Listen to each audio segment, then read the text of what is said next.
कल जो Nobel peace committee है उसने ऐलान किया कि इस साल का जो अमन का प्राइस है वो किसको मिलेगा। उस पर बहुत ज़्यादा लोगों की नज़रें थी क्योंकि जो अमेरिकी सदर ट्रंप हैं वो दावेदार नहीं बल्कि वो समझते हैं कि वो हकदार हैं कि जिस तरीके से दुनिया में उन्होंने जंगें रुकवाई हैं और ख़ास करके जो इस हफ्ते बड़ी डेवलपमेंट हुई है कि बिलाखिर 2 साल जो गजा में जो कुछ होता रहा, एक पहले मरहले के दौरान एक अग्रीमेंट जो है वो हुआ है, तो उसके बाद समझा जा रहा था कि शायद अमेरिकी सदर ट्रंप जो हैं उनको इस साल के लिए नॉमिनेट किया जाए, लेकिन ऐसा हुआ नहीं। और उस पर मेरे ख्याल में मुख्तलिफ मीम्स भी चल रही हैं, उस पर तो फिर बाद में बात करेंगे। बट अगेन जो अमेरिकी सदर ट्रंप हैं उनका जो रद्द-ए-अमल उन्होंने कहा, देखिए उन्होंने 8 जो जंगें हैं वो रुकवाई हैं इंडिया पाकिस्तान का, फिर उन्होंने जिक्र किया और कहा भी कि 7 जहाज गिर गए थे और अगर वो इंटरवीन ना करते तो ये जंग जो है वो उस तरीके से जारी रहती और नुकसान होता। खैर जो ओवरऑल आई थिंक जो सबसे इंपॉर्टेंट बात, हम पहले भी बात कर रहे थे जब 20 नुकाती ये प्लान आया था तो बहुत ज़्यादा स्केप्टिसिज्म था कि ये बिल्कुल इसके अंदर बहुत से गैप्स हैं, शायद इंप्लीमेंट नहीं हो पाएगा, लेकिन बिलाखिर इसमें ब्रेक थ्रू हुआ है। और उसमें आई थिंक ये अलग बात है कि किसके फेवर में है किसके नहीं है। जो अमरीकी मीडिया भी रिपोर्ट कर रहा है कि इसमें बहुत हद तक जो किरदार है ट्रंप का, ट्रंप ने प्राइवेटली ठीक ठाक जो है इजरायली प्राइम मिनिस्टर के ऊपर दबाव डाला है और उस दबाव की वजह से वो पीछे हटे, उनको बड़ा क्लियर उन्होंने मैसेज दिया है। और अब एटलीस्ट जो एक बड़ा रिलीफ मिला है कि पहले मरहले में जंग बंदी हो गई है और जो उसकी दूसरी शिक है कि जो भी इस वक्त कैदी हैं हमास के पास उनको वो रिहा करेंगे, उनके बदले वो 2000 के करीब जो फ़लस्तीनी कैदी हैं इजराइल उनको छोड़ेगा। और फिर कुछ जो रीलोकेशन है इजरायली ट्रूप्स की गजा, उसके हवाले से ये बात हो रही है।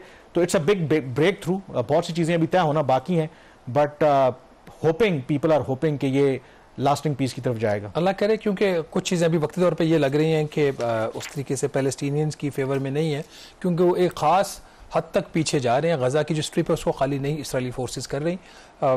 ये फेजेस में होगा और गॉड विलिंग के ये इंशाल्लाह इस दफ़ा पीस हो जाए ड्यूरेबल। जहाँ तक ट्रंप साहब के अवार्ड की बात है, उनकी नॉमिनेशन गालिबन जो डेडलाइन होती है नॉमिनेशंस की उसके बाद हुई थी, तो टेक्निकली वो क्वालिफाइड नहीं थे। पाकिस्तान ने उनकी नॉमिनेशन जून में की, इसराइल ने जुलाई में की, तो हो सकता है उनको अगले साल अवार्ड मिल जाए अगर ये गजा वाला जो पीस डील है ये ड्यूरेबल साबित वाकई होती है। तो जेन्युइनली मेरे ख्याल में, क्योंकि आपने बराक ओबामा को नोबेल प्राइज़ दिया जिन पर मेरे ख्याल मिलियंस ऑफ लोग जो इराक और अफगानिस्तान में उनकी वजह से मरे थे, उनको आपने नोबेल प्राइज़ दिया।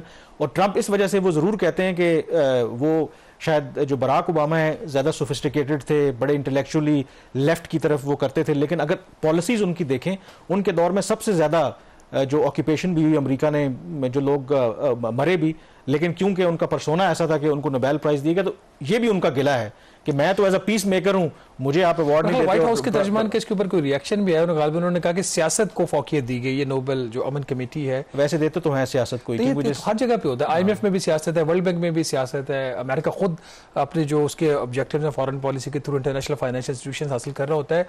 लेकिन जिनको नोबेल पीस अवार्ड दिया गया वो भी जो शख्सियत है उनका भी उसका प्रॉपर उनका भी एक हक तो बनता था।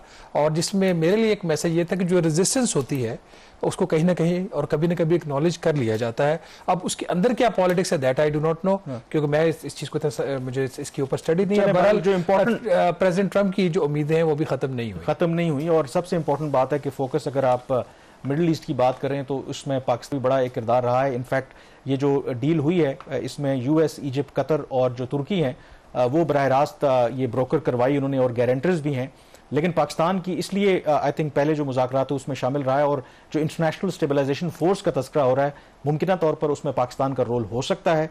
आज भी पाकिस्तान के वज़ीर ख़ारजा और जो इजिप्ट के वज़ीर ख़ारजा हैं उनके दरमियान राब्ता हुआ है, तो आई एम श्योर कि इन्हीं इशूज़ के ऊपर डिस्कशन हो रही होगी। लेट्स होप कि ये जो स्टेप लिया गया है ये लास्टिंग पीस की तरफ जाए।